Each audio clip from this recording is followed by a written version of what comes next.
जय हिंद। आज हम लेके आ गए इकोनॉमिक्स के सेकेंड वीडियो को और बताएंगे कि यूटिलिटी क्या होता है। अब यूटिलिटी, इसके पहले हमने माइक्रो इकोनॉमिक्स बताया था, माइक्रो इकोनॉमिक्स क्या होता है। अब महाराष्ट्र बोर्ड एग्जाम काफी नजदीक है, इसलिए हम यूटिलिटी वो चैप्टर लेके आए हैं। बहुत से बच्चे लोग को इकोनॉमिक्स में प्रॉब्लम रहता है, तो महाराष्ट्र बोर्ड एग्जाम 12th का काफी नजदीक है। तो क्या होता है यूटिलिटी। अब यूटिलिटी के बारे में हम बताएंगे कि यूटिलिटी क्या होता है और यूटिलिटी का यूज कहाँ होता है। तो ये बोर्ड एग्जाम में कंपलसरी क्वेश्चन आने वाले हैं बोर्ड एग्जाम में। तो ये बोर्ड एग्जाम में 2 मार्क्स का डेफिनेशन आएगा यूटिलिटी के ऊपर और 4 मार्क्स का फीचर्स आएगा। तो कंपलसरी यही क्वेश्चन बोर्ड एग्जाम में आते हैं। तो यूटिलिटी क्या होता है, यूटिलिटी में बताऊंगा कि यूटिलिटी क्या होता है। इसके पहले माइक्रो और मैक्रो इकोनॉमिक्स के ऊपर मैंने वीडियो बना दिया है। इसके पहले जाके आप माइक्रो और मैक्रो का क्या होता है, माइक्रो और मैक्रो, उसका एक बार वीडियो देख लो, फिर यूटिलिटी देखो। अब यूटिलिटी क्या होता है, utility means capacity of a commodity to the satisfy human need. जो अपनी आवश्यकताओं को पूरा कर दे उसको बोलते हैं यूटिलिटी। बार बार बोल रहा हूँ, utility means capacity of a commodity to the satisfy human need. जो अपनी आवश्यकताओं को पूरा कर दे वो होता है यूटिलिटी। अपनी आवश्यकता कैसी पूरी हो सकती है, अगर अपने को भूख लगा, अपन ने भोजन कर लिया, खाना खा लिया, तो अपनी आवश्यकताएं क्या हो जाएगी, पूरी हो जाएगी। समझो ठंड के मौसम में जैकेट वगैरह, स्वेटर्स वगैरह अपनी आवश्यकताओं को पूरा कर देता है, तो उसी को क्या बोलते हैं, यूटिलिटी। तो यूटिलिटी मींस कभी भी ये हमेशा आप लोग दिखा देना, utility is the capacity of a commodity to the satisfy human wants. तो ये होता है यूटिलिटी।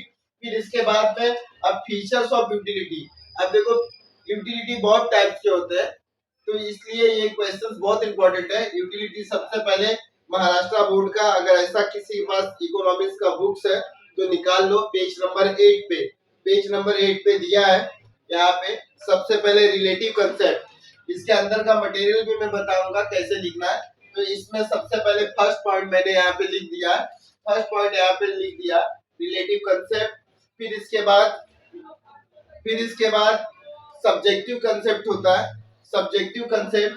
फिर इसके बाद होता है utility different from satisfaction, utility different from pleasures, utility is a multipurpose, utility different from the usefulness.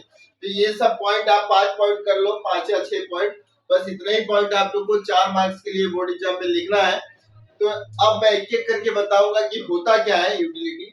सबसे पहले रिलेटिव कंसेप्ट। अब यूटिलिटी क्या होता है, यूटिलिटी एक दूसरे पर आधारित होता है, रिलेटिव कंसेप्ट होता है।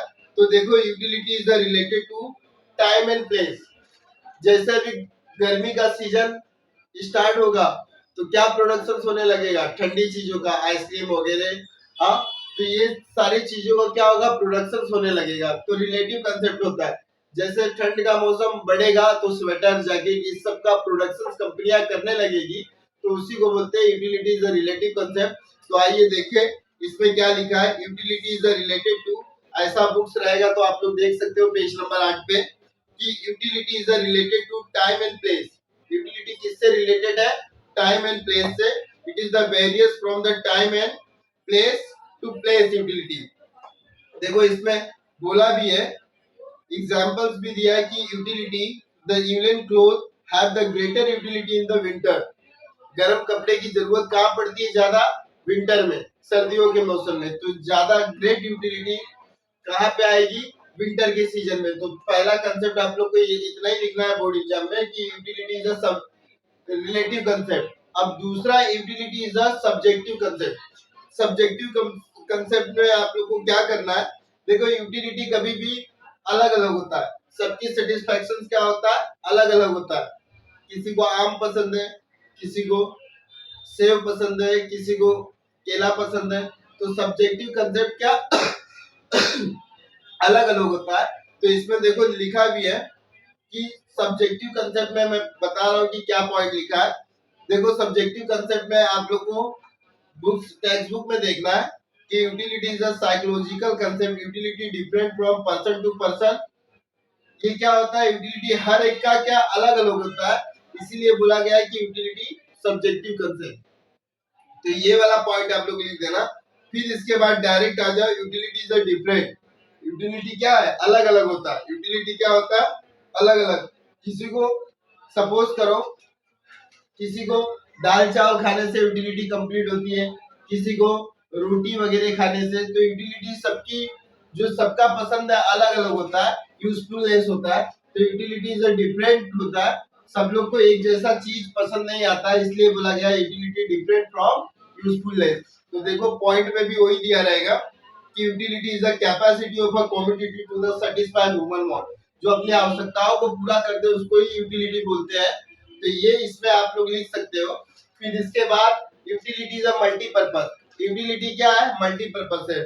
सपोज करो इलेक्ट्रिसिटी बिल, अगर इलेक्ट्रिसिटी पावर आपने ले लिया तो उस पावर से आप लाइट चला सकते हो, मोबाइल फोन चार्ज कर सकते हो, चार्ज कर सकते हो।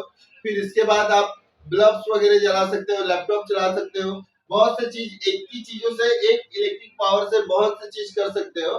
तो ये आपकी आवश्यकताओं को पूरा करेगा, उसको बोलते हैं utilities of multipurpose.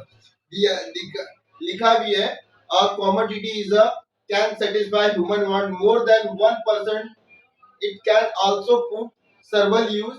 For example दिया है electricity can be use, several may be the purpose for many peoples at point of time. तो ये मल्टीपर्पज हो गया। फिर utility is a different from pleasures. Utility क्या होता है? अलग अलग होता है, किसी को मेडिसिन खाना अच्छा लगता है, किसी को इंजेक्शन लेना अच्छा लगता है, तो उसको बोलते हैं utility is different from pleasure. किसी को इंजेक्शन दोगे तो इंजेक्शन से नाखुश हो जाएगा, किसी को टैबलेट दोगे तो उसको पसंद आएगा, तो इसलिए बोला गया utility is different from pleasures. तो देखो इसमें दिया गया रहेगा पॉइंट, मैं रीड कर देता हूँ पॉइंट। देखो a commodity may be the possess utility but may be not given any pleasure consumer. For example, injections a patient has the utility because it is the conscious। देखो वही दिया है जो मैंने आप लोग को बता दिया। तो आप लोग को इतना अभी के लिए करना है बोर्ड एग्जाम के लिए।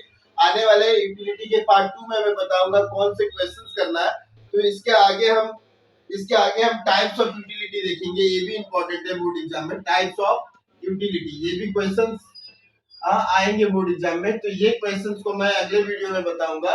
अब तक के लिए इस वीडियो को उन बच्चों को शेयर करो जो इकोनॉमिक्स में कमजोर है। जय हिंद।